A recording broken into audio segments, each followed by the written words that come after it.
If it's not working for them, they can leave. Nobody's going to be a prisoner here.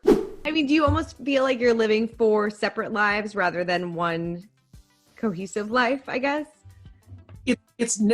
I feel like my wives are living 4 separate lives, but they're all actually at a different stage of their life. But I'm on some kind of weird relationship conveyor belt. Yeah. I mean, how do you deal with jealousy between all the wives? Like you said, because now you're spending more time probably at homes because of, the pandemic and things like that. And I'm sure, like you said, it kind of probably plays mind games every now and then. So how do you put everybody's mind at ease, and how do you deal with jealousy between the 4 of them? Well, you kind of have to look at it in this world of, in terms of, referring to a wife, I have to sort of have this attitude or this saying that you will get your time. Mm-hmm. And so it's like, we can survive time apart. And the hardest thing has been everybody has had to choose. Mm-hmm. As we get into the pandemic, we end up having to, in the very beginning, we were very weak about it, but we tried to establish some ground rules for exposure, to prevent exposure to the virus. And then the most important thing was that we keep from spreading it throughout all the households, spreading it through a whole family.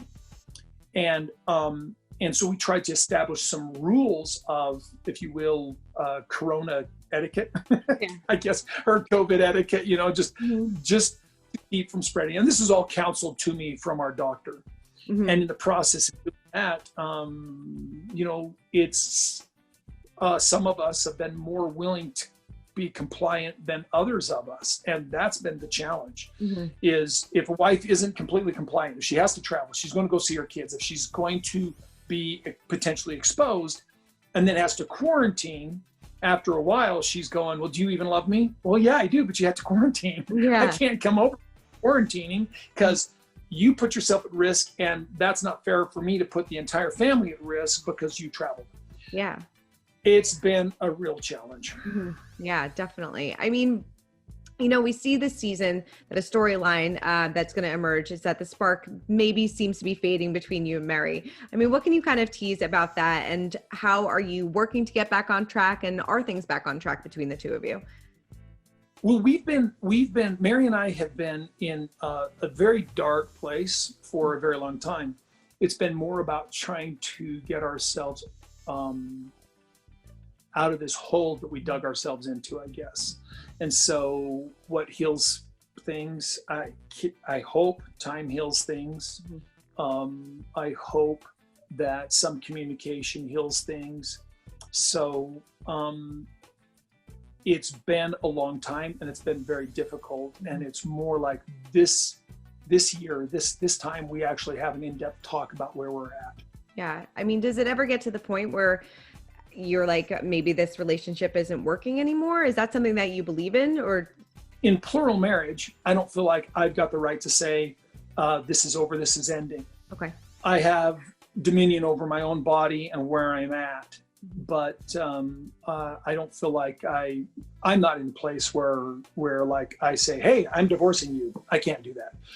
However, any one of them, I feel like can. And I feel like they need to understand that they can leave.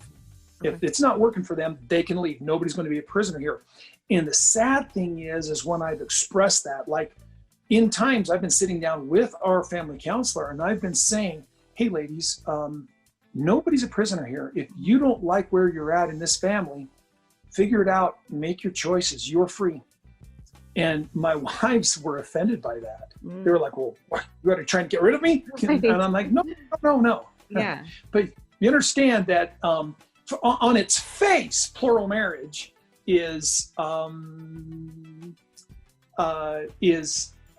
double standard, mm-hmm. So being that on its face, plural marriage is a double standard in some senses, there's other double standards that we have in the family that we sort of tolerate. And that double standard is I don't get to leave, but they can. Right.